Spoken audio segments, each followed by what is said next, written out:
ሰላም ጤና ይስጥልን ክቡራትና ክቡራን አድማጮቻችን መረጃዎችን ወደ እናንተ እናደርሳለን። አብራችሁን ቆዩ። በምግብ ራስን ለመቻልና ከተረጅነት ለመውጣት ያለንን የተፈጥሮ ሀብት በአግባቡ መጠቀም እንደሚገባ ተገለጸም። በምስራቅ ጎጃም አስተዳደር ዞን በኦቨል ወረዳ በምግብ ራስን ለመቻል የተለያዩ ስራዎች እያከናወነ ነው።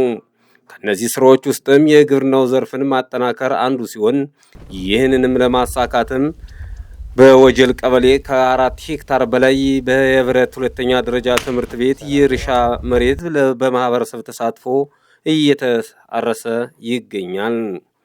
በወጀል ቀበሌም በልማት ስራው ሲሳተፉ ያገኘናቸው አርሶ አደሮች ሁሉም ማህበረሰብ በነቂስ በመውጣት የርብርብ ስራ መስራታቸውን ገልጸው ቀጣይም ከዘር እስከ ሰብል ስብሰባ በህብረትና በአንድነት በመስራት ለታለመለት ዓላማ እንዲውል ለማድረግ በኃላፊነት ወስደው እንደሚሰሩ ገልጸዋል። ስም አወቀ ጎሹ እባላለሁ። እንግዲህ የዛሬው ስራ በጣም ደስ የሚል ነው። ደስ የሚል እንዴት ነው ሲባል ተባብሮ መስራት አንድነትን እንትን ይላል እና በጣም ደስ የሚል ነገር ነው። የዛሬው ደስ የሚል ነው። ግልሸሽ ይባላል፣ መጪ ብሽል ይባላል። በሶስተኛው ዘር ነው እና ይህንንም እንደዚሁ የተደራጀን ለመለወጥ ወይ ምርት ለማሳደግ ተባብረን እንሰራለን፣ እንሰበስበዋለን ነው የሚል እንትን ያለን። አሁን ግልሰስ ተብሏል፣ መጪ ብሽል ይባላል። በሶስተኛው ዘር ነው እና ያን ተባብረን አንድነት እንሰራዋለን የሚል እምነት ነው ያለኝ።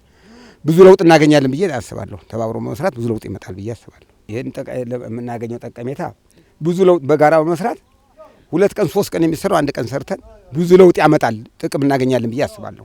ኢብራሂም አሊ እባላለሁ። ወጀል ከተማ ኗሪ ነኝ።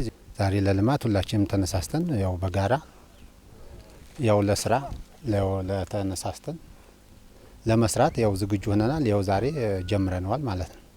ያው ተጋግዞ ማልማት ያው ወደፊትም ራሱን ሸጋ ነው። እነሱም ራሱ ያው አብረው በማረስ ነው የመሬት ጀታም የመሬት ባለቤት በመሆናቸውም ያው ተጋግዞ በመስራት ነው ያው አንድ ላይ ተባብሮ እና ያው ተባብሮ ለማልማትም ያው እኛም ዝግጁ ነን ማለት ነው። ለስራ ሁላችንም ወጥተን ያው እየሰራን ያለን። የወጀል ቀበሌ ዋና አስተዳዳሪ አቶ ቸኮል መኩ በበኩላቸው ባለፈው ዓመታት የትምህርት ቤቱ የእርሻ ማሳ በአበልና በክራይ መሰጠቱ ውጤታማ ባለመሆኑ በዚህ ዓመት በምግብ ራስን ለመቻል ተልእኮውን በአግባቡ ለመወጣት አርሶ አደሮችን በማሳተፍ ከ4 ሄክታር በላይ የትምህርት ቤት መሬት የእርሻ ስራው ህብረተሰብ ተሳትፎ እየተሰራ ይገኛል ብለዋል። የወጀል ከተማ አስተዳዳሪ ነኝ። ዞሮ በምግብ ራስ ለመቻል በዚህ በትምህርት ቤት ግቢ በ4 ሄክታር የሚገኝ ቦታ ላይ የቀበሌው አርሶ አደሮች በምግብ ራስን ለመቻል 43 ጥማጅ የሚሆን ጥማጅ ይሄ እንደምታዩት ወጦ በዛሬው ዕለት እያረሰ ይገኛል። ይሄ ማህበረሰብ በራሱ ተሳትፎ ራሱ ወጦ ይው ዛሬ እያረሰ ይገኛል። ቀጣይ ዘር አለ፣ ብሽል አለ፣ አጨድ አለ፣ ወቅቶ ማስገባት አለ። በዚህ ልክ ይሄ ማህበረሰብ በርብርብ በምግብ ራስን በመቻል ጭምር አቅመ ደካሞች በወረዳው በአስተዳደር ምክር ቤቱ ውስጥ በገዳፍ የሚገደፉ ደካሞች ስላሉብን ለነሱም ጭምር ምግብ ራስን በመቻል ይው ይሄ ሰብል አገልግሎት ላይ ይውላል ማለት ነው። አጠቃላይ የጉልበት ስራን በሙሉ በበጎ የወጀል ማህበረሰብ ሳይጎተጎት ልማትንም ጨምሮ የከተማን ጽዳትም ጨምሮ በመስራት ጎስጉሱኝ እንትን በሉኝ የሚል አይደለም። በራሱ ፍላጎት ነው ምን እናግዝ ብሎ የሚሰራ ቀን ደግ ማህበረሰብ ስለሆነ ጥሩ ነው። ዛሬም እንደምታዩት ወጥቶ በምግብ ራስን ለመቻል እንዲል የሚያደርገው የምታዩት እንግዲህ በ42 ጥማድ ወጥቶ እያረሰ ነው ማለት ነው። የኦቨል ወረዳ ብልጽግና ፓርቲ ቅርንጫፍ ጽህፈት ቤት ኃላፊ አቶ አልተንጉስ ማሞ ተረጅነትን ለማስቀረትና በምግብ ራስን የመቻል ተልእኮን በአግባቡ ለመወጣት በያዝነው የምርት ዘመን ከ800 ሺህ ኩንታል በላይ ሰብል ለመሰብሰብ እቅድ ተይዞ እየተሰራ ይገኛል ብለዋል። በዕለቱም ከ42 ጥማድ በላይ በህብረተሰብ ተሳትፎ የትምህርት ቤቱ እርሻ እየታረሰ ሲሆን ከተረጅነት ወደ ምርታማነት ለመሸጋገር በራስ አቅም በምግብ ራስን ለመቻል ያለን የተፈጥሮ ሀብት ካለን የሰው ሀብት ጋር አቀናጅቶና አጣምሮ በመስራት ተረጅነትን ማስወገድ እንደሚቻል ገልጸው በገንዘብም ከ24 ሚሊዮን ብር በላይ እንደሚሰበሰብ ገልጸዋል። ዋልተንጉስ ማሞ እባላለሁ። የአዋባል ወረዳ ብልጽግና ፓርቲ ቅርንጫፍ ጽህፈት ቤት ኃላፊ ነኝ።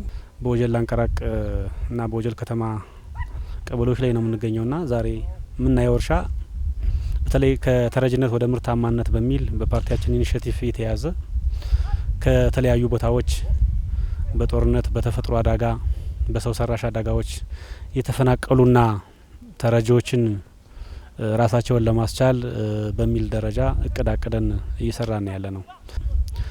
በዚህ ረገድ ወደ 169 ሄክታር መሬት በሰብል ሸፍነን ተረጂዎችን በእለት ደራሽ በክምችትና በመጠባበቂያ መልክ እናስቀምጣለን ብለን ያሰብ ነው። ከዚህ በፊትም በሁለት በሶስት ቀበሌዎች ያሳርሰናል። ዛሬም ከ2 ሄክታር በላይ የሚሆን መሬት ዛሬ አርሶ አደሩ በራሱ ፍላጎት አወያይተ ነው ይህ ተግባር የአርሶ አደሩ ተግባር ነው በሚል ማሳ አዘጋጅተን ዘር አዘጋጅተን ወደ ስራ የገባንበት ሁኔታ ነው ያለ። 24 ሚሊዮን ብር አካባቢ እንሰበስባለን ለዚህ ተብሎ ነው የታሰበ። በምርታማነት ደረጃ ወደ 8775 ኩንታል እህል እንሰበስባለን ተብሎ እቅድ ይዘን እየሰራን ያለ ነው።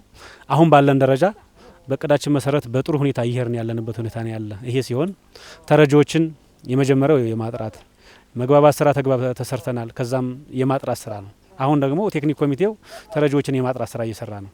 የመጨረሻ ፋይናል ግቡ እነዚህን ተረጂዎች ሁልጊዜ እየረዳን ማስቀጠል አይደለም።